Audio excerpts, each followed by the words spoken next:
Pemirsa, indeks harga saham gabungan Bursa Efek Indonesia hari ini berpotensi cenderung menguat, melanjutkan penguatan pada perdagangan Rabu kemarin. Bagaimana perdagangan bursa saham di Bursa Efek Indonesia? Kita bergabung langsung dengan Mercy Wijaya dari Studio Bursa Efek Indonesia. Mercy, pada hari ini saya lihat di belakang Anda sudah kembali merah, kembali minus. Apakah memang bursa akan minus dan apa saja yang menekan IHSG pada hari ini?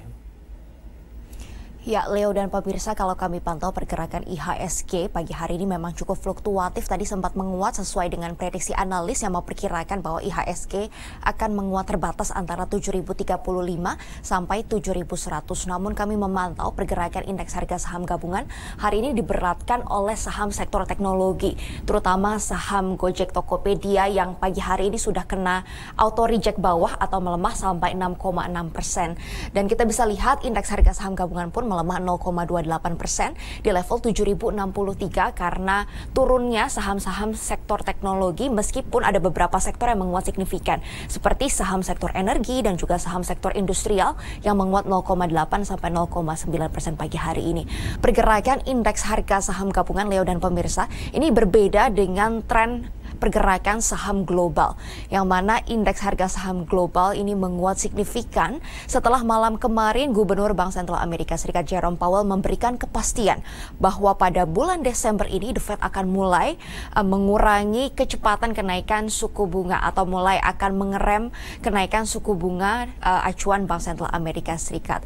Prediksinya The Fed akan menaikkan suku bunga 50 basis poin di bulan Desember ini, tanggal 13 sampai 14 Desember mendatang, sehingga posisi bunga akan berada di 4,5%. Kenaikan pada bulan Desember ini lebih rendah dari kenaikan yang sudah terjadi beberapa bulan sebelumnya, yang mana sejak bulan Juni 2022 The Fed menaikkan suku bunga sampai 75 basis poin.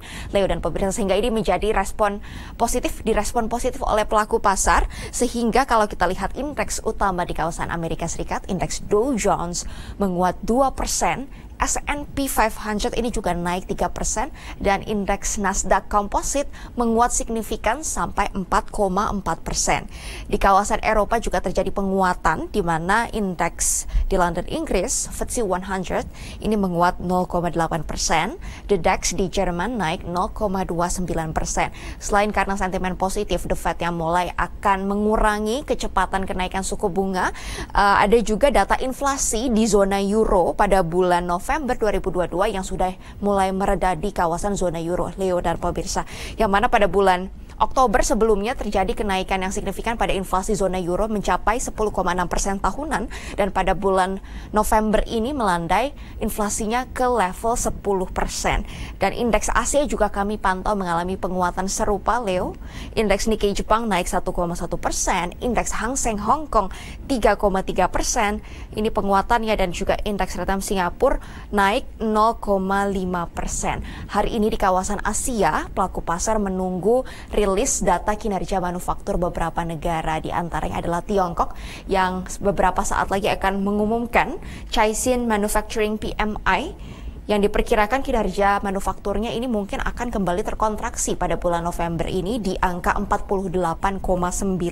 Ini merupakan kontraksi di Tiongkok selama 3 bulan berturut-turut. Dan kalau kita lihat tadi pagi sudah diumumkan juga kinerja manufaktur di Indonesia, Leo dan pemirsa, yang mana S&P Global Manufacturing PMI Indonesia pada bulan November 2022 ini memang sedikit turun dari bulan sebelumnya di angka 51,8. Di bulan November ini kinerja PMI-nya di angka 50,3, meskipun masih menggambarkan fase ekspansif. Dan kalau kita lihat ini PMI memang kalau angkanya di atas 50 ini menggambarkan ekspansi, namun jika di bawah 50 ini menggambarkan kontraksi maksud kami. Sehingga ini akan terus dipantau oleh pelaku pasar sampai perdagangan siang nanti. Sementara untuk range pergerakan IHSG, Leo dan pemirsa, prediksinya akan berada antara 7.035 sampai 7.100. Leo. Kita melihat nilai tukar rupiah pada pagi ini kelihatannya sedikit menguat terhadap dolar Amerika. Benarkah demikian, Mercy? Ya betul sekali Leo, kalau kita lihat kemarin nilai tukar rupiah masih dijual seharga Rp15.700 per dolar nilai tengah atau nilai rata-ratanya. Pagi hari ini 1 dolar Amerika Serikat dijual seharga Rp15.612 per dolar Amerika Serikat, menguat 0,7% terhadap dolar Amerika Serikat.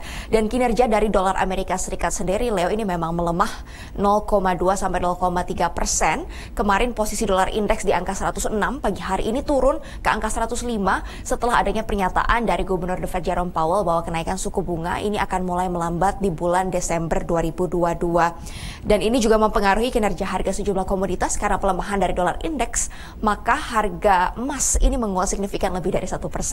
Harga emas COMEX naik 1,78% seharga $1.791 per troy ounce. Harga emas antam dalam negeri juga naik 1%, Leo. Ini saat ini dijual seharga Rp991.000 per gram. Di sisi lain, pergerakan harga minyak mentah dunia WTI ini naik tipis 0,17% seharga $80 per barel, dan minyak jenis Brent naik 2,89% seharga $85 Amerika Serikat per barel. Terkait dengan harga minyak dan juga kebijakan terkait dengan minyak mentah dunia, pelaku pasar menunggu rapat OPEC Plus yang akan diadakan tanggal 4 Desember 2022 secara virtual, yang diperkirakan akan menentukan apakah OPEC Plus akan memangkas produksi minyaknya secara lebih lanjut atau tidak. Karena sebelumnya OPEC Plus sudah merencanakan pemangkasan produksi lebih besar kalau melihat harga minyak mentah dunia yang saat ini berada di bawah $90 Amerika Serikat per barel, yang mana angka $90 Amerika Serikat per barel ini dianggap sebagai batas terendah untuk dapat menutup biaya produksi minyak dan juga memacu investasi. Sehingga kita akan terus pantau bagaimana kebijakan dari OPEC Plus tanggal 4 Desember mendatang. Untuk sementara demikian laporan kami dari Studio Bursa Efek Indonesia. Leo, kembali ke Anda di studio. Baik, Mercy Wijaya melaporkan langsung dari Studio Bursa Efek Indonesia.